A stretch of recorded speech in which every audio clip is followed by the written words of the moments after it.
네, 오늘은 캠시스를 좀 한번 보도록 하겠습니다. 들어오신 분들 구독, 좋아요 한 번씩 눌러 주시고요. 이번에 하한가 치고 연속으로 조금 하락이 많이 나오고 있습니다. 뭐 이미 여러분들이 마음 아프게도 다 알고 계시겠지만 그 내용을 바탕으로 지금 움직임이 나와주고 있는 거고, 어쨌든 뭐 반등 자리들은 어떻게 나올 수 있느냐, 아니면 얘가 앞으로 우리가 좀 기대할 수 있는 거는 좀 없느냐, 이런 것들을 좀 같이 체크를 좀 한번 해보도록 할게요.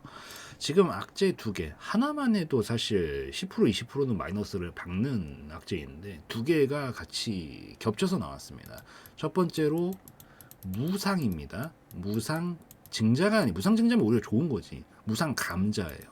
그래서 무상 감자가 나왔고, 그리고 거기다가 더해서 유상 증자까지 같이 겹쳐져 버렸으니까, 이게 보통 하나만 나와도, 사실 감자는 거의 한가 가는 경우들도 많이 있긴 하거든요. 그래서 보통 이거 하나만 나와도 악재인데 두 개가 겹쳐 버렸으니 이게 안 나오고 못 빼기죠. 그래서 이 정도 하락이 좀 나오게 됐다라고 볼 수가 있어요. 결국에는 이 주식이 좀 희석되는 우려들이 있고 재무 구조가 계속 불안하다 보니까 아무래도 매도세가 좀 더 폭발할 수밖에 없었다라고 좀 볼 수가 있어요.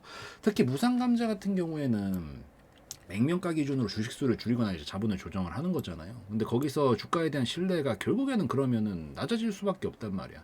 그럼 경영이 위기가 생기면은 구조 조정을 하거나 청산을 할 수 있다라는 이런 가능성들로 비춰질 수도 있기 때문에, 그런 부분에서 이제 불안감이 좀 증폭되게 되면서 보통 다 악재로 보게 되고요. 그리고 이번에 유상증자 같은 경우에는 300억 가량으로 이제 지금 진행을 했는데, 어쨌든 이것조차도 기존의 주주 가치가, 어쨌든 이건 증자를 하는 거니까 기존의 만약에 여러분들이 이제 이 정도 원래 하나만 있어야 되는 게 3개, 4개로 쪼개버리면 이게 당연히 희석이 되잖아요. 그러다 보니까 희석이 된다라는 차원에서도 악재로 작용을 하게 되면서 결국 이런 움직임들이 만들어진 거다. 원래 같은 경우에는 카메라 모듈을 하던 그런 기업이었는데 아무래도 뭐 스마트폰 부품 업황이라든가 이런 것들이 좀 둔화가 되게 되고, 그리고 경쟁이 좀 심화가 되다 보면서 수익성 압박이 좀 심하긴 했었죠. 그리고 최근에 계속해서 뭔가 적자 폭이 좀 많이 나오게 되고, 특히나 단기 순적자는 계속해서 커지고 있었던 상황이기는 하거든요. 그래서 이런 부분들 때문에 아무래도 좀 타결을 해보겠다고, 뭐 전기차 사업이라고 하든지, 뭐 아니면은 뭐 생체 바이오 사업이라든가 이런 것들, 이제 신사업들 있죠. 신사업들을 좀 확장을 해보려고 했지만 결국 거기서 성과가 그렇게 크게 나오지는 또 못했고, 결국 계속 부담만 좀 늘어나고 있는 그런 상황이다 보니까 아무래도 여기서 좀 계속해서 불안감이 조성된 부분들, 그리고 자금이 필요했던 부분들을 이런 식으로 조금 한 거지 않은가라고 좀 보고 있습니다.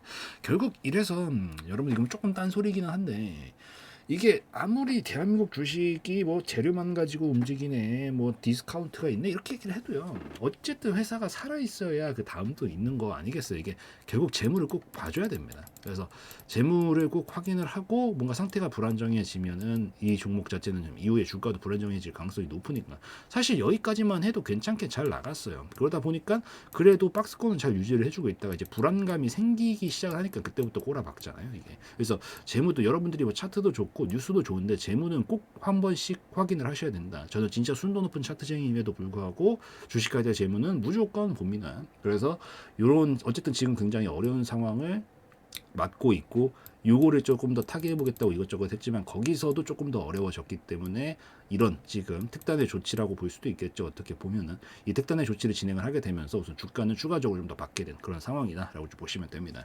자, 어쨌든 이 여러분들이 이미 아는 내용이 좀 길었습니다. 이제부터는 그럼 반등 가능성들, 그리고 우리가 그나마 지금 좀 기대를 한번 해볼 수 있는 것들이 무엇이 있는가, 좀 그걸 볼 건데, 우선 하락은, 죄송합니다 여러분들, 제가 솔직하게 제 생각 말씀드릴게요. 하락은 조금 더 나오지 않을까라고 생각을 합니다. 여러분들은 긍정적인 얘기를 듣고 싶어서 보통 눌러보시는 분들이 아마 열에 9은 되지 않을까라고 생각을 하는데, 저는 죄송하게도 뭐 눈치가 없습니다. 그래도 말씀드릴 건 말씀드려야 된다라고 생각을 해서 가능성상 그렇게 아직 바로 반등보다는 조금 더 눌림이 나올 가능성이 높다라고 보고 있어요. 왜냐면 아직 파동값 전이가 다 이루어지지는 않았거든요. 결국엔 보면은 이 정도 지금 직전에 하나 파동을 만들어 놨던 게 있었고, 요 파동값이 지금 결국 깨지면서 내려왔기 때문에 보통 이 정도를 만들어 놨으면 이 정도만큼은 좀 빠져야 됩니다. 위도 사실 마찬가지야. 이 정도를 만들어서 위로 돌파를 만들었으면 이 정도가 위로 갔겠지. 근데 이 정도가 결국 아래로 깨져버렸기 때문에 아직은 좀 더 각이 열려있지 않나라고 좀 보고 있습니다. 그래서 아무래도 한 300원대 정도 구간까지는 조금 더 내려와야 되지 않을까 보고 있어요. 근데 마냥 나쁜 게 볼 거는 아니라고 보는 게, 물론 한시라도 빨리 반등 나오는 게 당연히 좋기는 한데, 이게 반등이 나올 수 있는 자리들은 이렇게 용수철이 이렇게 달려 있고 눌렀다가 띠용 튀어나가는 자리들은 사실 각각 가격선마다 어느 정도는 정해져 있다고 저는 생각을 합니다. 왜냐면 지금 여기는 자유낙하하고 있는 구간이에요. 여러분들이 자유 막 점프해가지고 자유낙하하고 있는데 그 중간에서 아무리 발길질을 해도 도움 닫기가 안 되기 때문에 다시 위로 올라갈 수가 없죠. 뭐 이렇게 트램펄린이 있으면 이렇게 쭉 눌러, 여기 이렇게 있어요. 눌렀다가 티용하고 튀어져갈 때 내려오는 동안 이 중간에서 발길질 한다고 올라가지나 안 된다는 거죠. 다시 여기까지 내려와서 띠용 누르고 티용 이렇게 튀어줘야 되는 거죠. 그 지점이 지금은 아직은 조금 더 남았다라고 저는 생각은 하고 있어요. 그래도 우선 연속 하한가는 아니기 때문에 우선 어느 정도 많이 반영이 된 건 분명히 맞거든요. 그러니까 분명 이제 가까워졌잖아. 이 정도 파동이 넘어가는 이 아래 구간 자리까지 가까워지긴 했기 때문에 연속 하한가는 우선 아니라서 이제 하한가라든가 이런 것들이 나올 가능성은 굉장히 낮은데, 조금은 더 이제 약간 이 미적지근한 음봉 정도는 조금 더 보여준 다음에 튀어오를 가능성이 우선 1차적으로 조금 더 높다라고는 보고 있다. 그래서 어차피 거의 다 오기는 했는데 조금 더 남았다라는 거 정도는 먼저 인지를 하고 보시면 조금 더 전 도움이 되실 거라고 보고 있고, 한 가지 또 기대를 그나마 좀 할 수 있는 건 여기서 떨어질 때 워낙 급격하게 떨어졌단 말이죠. 결국에는 그러다 보니까 여기서 이 급격하게 떨어질 때 이렇게 갭 구간이 지금 떠 있어요. 근데 이 제가 오랫동안 정말 이 대한민국에 있는 주식 차트는 진짜 전부 다 봤거든요. 이 분봉상으로 쪽에서도 다 보고. 근데 이 진짜 종목들이 한 80%? 제가 개인적으로 여태까지 느낌상 봐왔던 확률로 한 80% 정도는요. 이렇게 갭이 떠져 있는 자리들은 항상 메워주긴 합니다. 보통 한 80% 정도. 그러니까 눌렀다가 반등이 이제 나오더라도 여기 자리까지만 건너갈 수 있으면 한번 여기 비워져 있는 자리까지는 한번 메워주는 정도의 움직임까지는 좀 나와줄 수가 있다. 물론 이 이상 가는 건 이제 그 다음 재무 상태가 살아날 수 있느냐에 좀 달린 문제라서 지금 판단하기가 어렵고, 그냥 기술적 반등만 이루어진다라고 하더라도 이게 지금 수직으로 한 번에 낙하를 했잖아요. 이런 경우들은 떨어졌을 때 떨어졌던 낙폭값의 절반 정도이자 직전 중류 구간까지 보통 안 그래도 반등을 좀 쳐주려고 하는 경향성을 보이는데, 거기서 더군다나 이 갭 구간이 있었다라는 이 자리는 비워져 있는 영역이야. 그래서 여기 자리는 보통 다 메워주려는 습성이 좀 있어서 이번에 눌러줬다가 반등이 나올 때 반등 각도 자체는 되게 강할 수 있어요. 왜냐면 기술적 반등이라는 게 공을 땅에다가 던지면 튀어오르는 거잖아요. 공을 땅에다가 엄청 세고 강하게 탕 하고 던지면 어떻게 돼? 강하게 팡 튀어오르죠. 그런 원리야. 지금 수직으로 떨어졌기 때문에 올라올 때 반등 강도 자체는 강할 거예요. 그리고 여기 자리 있죠. 요거 선을 그어 드릴게요. 지금 비워져 있는 자리가 갭으로 떨어져서 비워져 있는 자리가 여기서부터 여기까지인데, 이 500원대, 550원짜리까지 우선 1차적으로 올라온 다음에 여기까지만 넘어갈 수 있으면 여기는 사실상 비워져 있는 진공 상태의 영역이라고요. 건드리기만 하면은, 여러분들 우리 우주에서 유영한다 그러죠. 우주에서 유영이 왜 가능해? 저항이 없거든. 우리 지구처럼 공기라든가 이런 저항이 없기 때문에 중력도 없고, 여기 그냥 살짝만 건드려주고 그냥 자연스럽게 징 이러고 이렇게 간다고. 여기 그래서 보통 다 메워준다고, 이런 자리들은. 그래서 지금 너무 조급하게 생각하실 게 아니라 오히려 이 기술적 반등에서 빠져나오실 타이밍을 보고 생각을 하고 계시는 게 좀 더 도움이 많이 되실 수가 있다.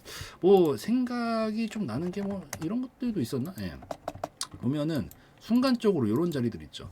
그러니까 보면은 이때 당시도 이제 악재로 HLB입니다. 악재로 막 떨어졌던 이런 당시도 결국 이렇게 떨어져도 결국엔 여기 자리는 다 비워져 있단 말이에요. 여기서부터 여기까지는. 이 비워져 있는 자리들은 보통은 어쨌든 메워주려고 한다고. 그리고 딱 여기까지 터치하고 보통 추가로 못 가고 이제 무너뜨리거든요. 그래서 이 그림을 저는 지금 기대를 하고 있는 거다. 뭐 기대라고 표현하기 좀 웃기지만 그래도 이 가능성을 좀 하나는 보고 있다. 그래서 요렇게 비워져 있는 자리들을 메워주는, 딱 여기까지 메워주는 움직임들이 나와줄 수 있기 때문에 우선 캠시스 같은 경우에는 지금 뭐 물론 당연히 기분이 안 좋고 많이 당황스럽고 좀 어려운 건 알겠지만, 이번 타이밍, 기술적 타이밍이 잘 빠져나오실 준비를 먼저 생각을 해놓고 시뮬레이션을 그려놓고 그 타이밍 왔을 때 좀 나와 주셔야 된다라고 좀 보시면 좋을 것 같고, 올라오게 되면 아까도 말씀드렸다시피 우선 기술적 반등은 사이즈가 크기 때문에 올라올 때 한 번에 좀 강하게 움직이긴 할 거예요. 딱 근데 그거밖에 기회가 없습니다. 빠져나올 기회가. 그래서 550원까지 우선 한번 올라온 다음에 여기가 지금 건드리면서 넘어갈 수 있냐 없냐 한번 물어볼 거고, 얘한테 넘어가기만 하면은 이제 여기 정도까지만, 딱 아까도 좀 전에 보여드렸다시피 한 700원 정도까지만 딱 찍고 무너지는 그림을 아마 다시 가지 않을 거라고 보여요. 그래서 이 타이밍에 더 욕심 부리시면 안 돼요. 이 본전에서 탈출해야지 이런 생각 버리시고, 여기 이번에 큰 하락분은 어쨌든 메웠다라는 생각으로 여기서 그냥 바로 던지고 나온 다음에 다른 종목을 하러 가시던 다시 다음 타점을 노리시든 하셔야지, 지금 이 시즌에 보시면 안 된다. 여기서 그래서 이것만 조금 기억을 하시면서 흐름을 좀 읽어나가시고 계시면 더욱더 좀 더 우선 단기적인 문제들은 좀 어느 정도 해결 가능성이 열릴 수도 있기 때문에 그것만 좀 잘 살펴보고 우선 계시면 좋겠다라고 좀 말씀을 드리는 걸로 좀 하도록 하겠습니다. 네, 투자 대형 멤버십도 진행이 되고 있습니다. 그래서 주식, 코인, 뭐 단기 수익 종목도 이렇게 타점 보이는 것들 매일매일 좀 설명드리면서 올려드리고 있고요. 뭐 종목들 브리핑도 진행을 좀 하고 있고 시향 브리핑도 해드리고 있고요. 그리고 이렇게 실시간으로 대응도 해드리고 있습니다. 이게 결국에는 전용 게시글로 올려드리는 거기 때문에 여러분들이 멤버십으로 이제 들어오시면 이 전용으로 해서 바로 그냥 알림이 나갑니다. 유튜브 알림으로 나가요. 그래서 여러분들이 그냥 따로 뭘 까실 필요나 어디 들어가실 필요 없고요. 그냥 유튜브로 바로바로 알림 가는 거니까 좀 더 편안하게 실시간 대응도 제가 하나하나 안 빼놓고 케어해 드리면서 가고 있다라고 좀 보시면 좋을 것 같습니다. 그리고 이런 식으로 중간중간 브리핑 드릴 수 있는 것들도 좀 더 추가적으로 브리핑 드리고 있고요. 그리고 영상도 올려드리거든요. 당연히 전용 영상도 제가 올려드리고 있고 이 전용 영상은 첫 번째로 이 교육 영상들 올려드리고 있습니다. 그래서 제가 오랜 시간 동안 해오면서 꿀팁이 될 수 있는 것들도 올려드리고 있고요.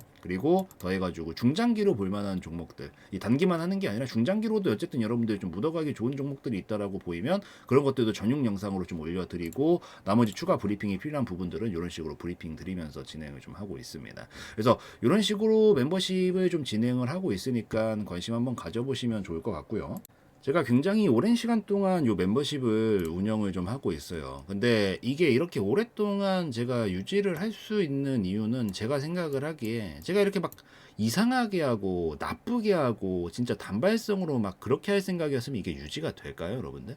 여러분들 이거 멤버십도 결국에는 후원 개념이고 여러분들이 어쨌든 이 뭐 멤버십을 할지 뭐 후원을 할지 이런 건 다 여러분들의 선택입니다. 제가 관여할 수 있는 게 없어요. 이 인간이 잘 못하네. 그러면 여러분들 그냥 연장 안 해버리시면 땡이야. 그래서 제가 이게 오랫동안 유지가 그러면 이상하게 하고 있으면 유지가 당연히 안 될 거 아니에요. 그래서 이 몇 년 동안 이렇게 유지를 하고 있다라는 것 자체가 그래도 많은 분들이 이미 계속해서 해주시고 계시고 꾸준히 연장하시면서 하고 있다는 얘기 자체가 그래도 제가 열심히 잘 하고 있구나라고 좀 생각하고 있거든요. 뭐 물론 저도 사람인지라 무조건적으로 100% 수익 나다 이러면 말도 안 되는 허무맹랑한 말은 하지 않습니다. 시장이 너무 안 좋은 때 같은 경우에는 어쩔 수 없는 달도 있어요. 그렇지만 이럴 때 뭐 되도 않는 핑계 대는 게 아니라 저는 뭐 이 어려운 장에서는 지금 매매 안 하는 게 낫겠다. 여기 이런 장들은 그냥 패스하는 게 좋겠다. 그래서 그냥 솔직하게 다 설명드리고 대신 확실하게 케어할 수 있는 일반적인 장들에서는 제가 확실하게 케어해드리면서 이렇게 하나하나 다 대응 라인도 올려드리고 알림도 알려드리고 뭐라도 하나씩 여러분들이 그래도 이렇게 멤버십에 들어가 계신 만큼